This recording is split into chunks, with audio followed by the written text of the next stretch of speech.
మేడ్చల్ జిల్లా ఘట్కేసర్లోని విబిఐటిలో పండిత్ దీన్ దయాళ్ ఉపాధ్యాయ శిక్షణ మహా అభియాన్ ఆధ్వర్యంలో రాష్ట్ర వ్యాప్తంగా నిర్వహిస్తున్న బీజేపీ శిక్షణ తరగతుల ముగింపు సమావేశంలో పాల్గొన్న తెలంగాణ రాష్ట్ర బీజేపీ అధ్యక్షుడు ఎన్ రామచంద్ర పాల్గొన్నారు. రాష్ట్ర వ్యాప్తంగా బీజేపీ జిల్లా వారీగా నిర్వహిస్తున్న 2 రోజుల శిక్షణ తరగతులు విజయవంతంగా ముగిశాయి. ఈ ముగింపు సమావేశానికి హాజరైన తెలంగాణ రాష్ట్ర బీజేపీ అధ్యక్షుడు ఎన్ రామచందర్ కార్యకర్తలకు దిశానిర్దేశం చేశారు. గత 10 ఏళ్ల బీఆర్ఎస్ పాలనలో రాష్ట్రాన్ని దోచుకున్నారని, అందుకే ప్రజలు కాంగ్రెస్ కు అవకాశం ఇచ్చారని బీజేపీ నేత పేర్కొన్నారు. అయితే కాంగ్రెస్ ప్రభుత్వం కూడా అదే దోపిడీదారులు ప్రయాణిస్తూ ప్రజల వ్యతిరేక విధానాలను అవలంబిస్తుందని మండిపడ్డారు. ప్రస్తుత పాలనలో రైతులు, విద్యార్థులు, ప్రభుత్వ ఉద్యోగులు, ఉపాధ్యాయులు మరియు రిటైర్డ్ ఉద్యోగులు తీవ్ర ఇబ్బందులు పడుతున్నారని, ఏ వర్గం కూడా సంతోషంగా లేదని విమర్శించారు. ప్రభుత్వాలు కేవలం కమిషన్ల కోసమే ప్రాజెక్టులను వాడుకుంటున్నాయని ఆరోపించారు. హైదరాబాద్ నగరం మరియు తెలంగాణ రాష్ట్ర అభివృద్ధి కేవలం ప్రధాని నరేంద్ర మోడీ ప్రవేశపెట్టిన Swachh Bharat, Amrut city, startup India, make in India మరియు జాతీయ రహదారుల ప్రాజెక్టుల ద్వారానే సాధ్యమవుతుందని స్పష్టం చేశారు. రాబోయే జీహెచ్ఎంసీ ఎన్నికల్లో బీజేపీ సత్తా చాటుతుందని, 3 కార్పొరేషన్లోనూ భారీ విజయమే లక్ష్యంగా ఈ శిక్షణ తరగతులు కార్యకర్తల్లో కొత్త ఉత్సాహాన్ని నింపాయని ధీమా వ్యక్తం చేశారు. మొట్టమొదటిసారిగా మన వెస్ట్ బెంగాల్ ప్రజలు భారతీయ జనతా పార్టీకి మంచి నివాళులు కల్పించారు. శ్యామాప్రసాద్ ముఖర్జీ గారు కింద ఎగ్జిబిషన్ మన ఫోటోగ్రఫీ వాళ్ళందరికీ కూడా రాష్ట్ర పార్టీ ఇచ్చిన సూచనల మేరకు ఎగ్జిబిషన్ చేసిన వారు శిల్పారెడ్డి గారు, సరిత గారు, మాధురి గారు. ఈ యొక్క జిల్లా సంబంధించినటువంటి శిక్షణ తరగతిలో నుంచి నిన్న నిధి వాళ్ళ 45 గంటలు ఈ కార్యక్రమంలో పాల్గొని మరి సమావేశం అయిపోతుంది అని అంటే అందరూ కూడా తొందరగా వెళ్ళిపోవాలి అనే ఆలోచన అందరూ ఉంటారు. నేను ఎక్కువసేపు మాట్లాడితే కూడా మీ అందరూ నన్ను తెచ్చుకుంటారు కాబట్టి ఎక్కువసేపు మాట్లాడకుండా సమావేశం తప్పకుండా బట్టే ఒక అంశం మాత్రమే ఒక శిక్షణ తరగతి. కానీ నిన్న నుంచి వాటి వరకు 12 అంశాల పైన మీకు అనేక విషయాలు పార్టీ గురించి చెప్పింది.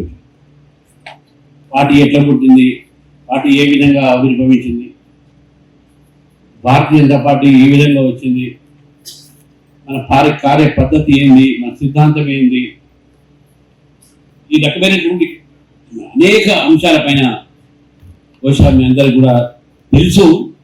అయినా కూడా మనము దాన్ని ఆచరించాల్సిన అవసరం మనందరికీ. ప్రతి 3 సంవత్సరాలు జరిగేటటువంటి ఈ శిక్షణ తరగతిలో మేము కూడా ఆ రోజుల్లో రెగ్యులర్గా శిక్షణ తరగతులు అటెండ్ చేసేవాళ్ళం.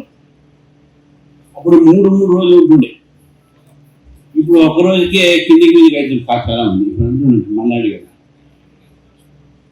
అయితే ఈ శిక్షణ తరగతిలో మనం నేర్చుకున్నటువంటి విషయాలన్నీ కూడా మన వ్యక్తిగతమైనటువంటి ఒక వ్యవహారంలో కానీ రేపు ప్రజల్లో పోయేటటువంటి రీతిలో కూడా మనం చూడాల్సిన అవసరం లేదు. అంటే వ్యక్తిగతంగా ఏంటంటే పార్టీ క్రమశిక్షణ, పార్టీ సిద్ధాంతం, పార్టీలో కలిసిమెలిసి పనిచేసేటటువంటి ఒక వాతావరణం, గ్రూపులు కాకుండా సిద్ధాంతంతో కట్టుబడి ఉండి సిద్ధాంతమే మనకు నేత, సిద్ధాంతమే మన ఒక లక్ష్యము, మన ధ్యేయం అనే ఈ విషయంలో పోవటము, ఈ రకమైన ఆలోచన కార్య పద్ధతి కూడా మనం ముందుకు తీసుకోవాల్సిన అవసరం ఉన్నది. ఈ శిక్షణ తరగతి మనకు అదే చెప్తారు. నేను గత 4-5 రోజులుగా దాదాపు 10-12 శిక్షణ తరగతులు వెళ్ళాను. కొన్నిట్లో ఇనాగరేషన్కు, కొన్నిట్లో సమారోహం. మంచి సంఖ్యలో మంచి ఉత్సాహంతో కార్యకర్తలు దాంట్లో పాల్గొంటున్నారు. ఈ యొక్క శిక్షణ తరగతిలో నేను చూసింది ఒకటి ఏంటంటే చాలామంది కొత్త వాళ్ళు కూడా చాలామంది వచ్చారు, యువకులు చాలామంది వచ్చారు, సంతోషం. అది మహిళలు కూడా మంచి ఒక సంఖ్యలో వాళ్ళ ఒక పార్టిసిపేషన్ ఉంది. భారతీయ జనసంఘ్ 1951లో ఏర్పడైన తర్వాత ఈ విషయం పదే చెప్తా ఉన్నాను, ఎందుకంటే చాలా ఇంపార్టెంట్ అండి. 1951లో భారతీయ జనసంఘ్ ఫార్మ్ అయినప్పుడు మన Jansangh founder president doctor Shyamaprasad Mukherjee గారు. డాక్టర్ శ్యామాప్రసాద్ ముఖర్జీ గారు 32 సంవత్సరాలకే కలకత్తా వైస్ ఛాన్సలర్ అయ్యారు. Calcutta university vice chancellor, youngest vice chancellor. దాని తర్వాత మినిస్టర్ అయ్యారు భారతదేశం స్వాతంత్రం వచ్చిన తర్వాత. అప్పుడు ఉన్నటువంటి రాజకీయ పరిస్థితిని చూసి ఈ మొత్తం కూడా ఇది ఒక కుహనాలౌకికవాదులు, దేశాన్ని విచ్ఛిన్నం చేసేటటువంటి ఆలోచనలు ఉన్నవాళ్ళు, ఈ దేశం ఒకటిగా భావించే వాళ్ళు చాలా తక్కువ మంది, ఈ యొక్క దేశంకు ఏ విధంగా మనం సాక్రిఫైస్ చేయాలి, ఏ విధంగా పనిచేయాలని ఆలోచనలో వాళ్ళు లేని వాళ్ళు, ఇవన్నీ చూసి ఒక కొత్త రాజకీయ పార్టీగా ఒక కొత్త వరవడి తీసుకురావాలి రాజకీయాలు అని చెప్పేసి శ్యామాప్రసాద్ ముఖర్జీ గారు 1951లో ఈ యొక్క జనసంఘ్ ఏర్పాటు చేయడం జరిగింది. దానికి ఫస్ట్ సెక్రటరీగా రాష్ట్రంలో భారతీయ జనతా పార్టీ జిల్లా వారీగా శిక్షణా తరగతులు ఏర్పాటు చేస్తా ఉన్నారు. ఈ శిక్షణా తరగతిలో భారతీయ జనతా పార్టీ జిల్లాలో ఉన్న సీనియర్ నాయకులకు అనేక అంశాలపైన వారికి అవగాహన కలిగించడానికి ఈ యొక్క 2 రోజుల శిక్షణా తరగతులు. అయితే దీంట్లో ఈ యొక్క శిక్షణా తరగతుల సమారోహకు నేను రావడం జరిగింది. కార్యకర్తలకు ఒక సందేశాన్ని ఇవ్వడం జరిగింది. తెలంగాణలో ప్రజలు గతంలో ఉన్న బీఆర్ఎస్ మీద, ఇప్పుడున్న కాంగ్రెస్ మీద వాళ్ళు విరక్తి చెందున్నారు. 10 సంవత్సరాలు బీఆర్ఎస్ పార్టీ ఈ రాష్ట్రాన్ని దోచుకున్నది. ఈ రాష్ట్రం కోసం చేసింది ఏమి లేదు. ప్రజలు గమనించి కాంగ్రెస్ పార్టీకి అవకాశం ఇచ్చారు.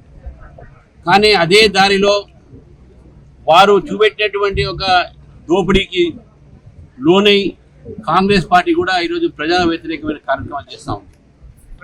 రైతులు బాధపడతా ఉన్నారు, విద్యార్థులు బాధపడతా ఉన్నారు, ప్రభుత్వ ఉద్యోగస్తులు బాధపడతా ఉన్నారు, టీచర్లు బాధపడతా ఉన్నారు, రిటైర్డ్ ఎంప్లాయీస్ కూడా బాధపడతా ఉన్నారు. ఏ వర్గం కూడా ఈరోజు తెలంగాణలో తెలంగాణ ప్రభుత్వంతో సంతోషంగా లేరు. వారు మాత్రం కేవలం కమిషన్లు ఏది మాకు ఎక్కడ దొరుకుతుందని చెప్పి చూస్తూ ఉన్నారు. గత ప్రభుత్వం అట్లా చేసి లక్షలాది కోట్లాది రూపాయల ఒక ప్రాజెక్టుల కింద కమిషన్లు తీసుకొని వాళ్ళు చదువుకున్న తర్వాత వాళ్ళ మధ్యన విభేదాలు వచ్చి ఈరోజు ఆ కుటుంబమే విడిపోయేపటి పరిస్థితి మనం చూస్తున్నాం. ఇక్కడ కూడా వీళ్ళ ఒక ప్రభుత్వం కూడా కమిషన్లకు ఎగబడి అభివృద్ధి కార్యక్రమాన్ని పక్కకు పెట్టి హైదరాబాద్ నగరాన్ని కేవలం వెనక్కి దూస్తా పడతారు. హైదరాబాద్ నగరం ముందుకు పోవాలంటే నరేంద్ర మోదీ గారు తెచ్చినటువంటి అనేకమైనటువంటి ప్రాజెక్టులు ఉన్నాయి. స్వచ్ఛ భారత్ దగ్గర నుంచి అమృత్ సిటీ వరకు, స్టార్టప్ ఇండియా, స్టాండప్ ఇండియా అనేటటువంటిగా మేక్ ఇన్ ఇండియా లాంటి అనేకమైనటువంటి కార్యక్రమాల ద్వారా ఈరోజు హైదరాబాద్ నగరంలో యువతకు కానీ, ఇక్కడ ఇండస్ట్రీస్ కానీ ఇక్కడ అనేకమైన డెవలప్మెంట్ జరుగుతాయి. ఈరోజు జాతీయ రహదారులతో సహా ఈరోజు తెలంగాణ అభివృద్ధి చేస్తుంటే నరేంద్ర మోదీ గారు. కాబట్టి రేపు రాబోయేటటువంటి ఒక జిహెచ్ఎంసీ ఎన్నికల్లో కూడా భారతీయ జనతా పార్టీ తయారై ఈ 3 కార్పొరేషన్లు కూడా భారతీయ జనతా పార్టీ గెలుస్తామని చెప్పేసి కూడా ఆ నమ్మకం ఉంది. ఆ దిశా నిర్దేశము ఈ యొక్క శిక్షణ తరగతి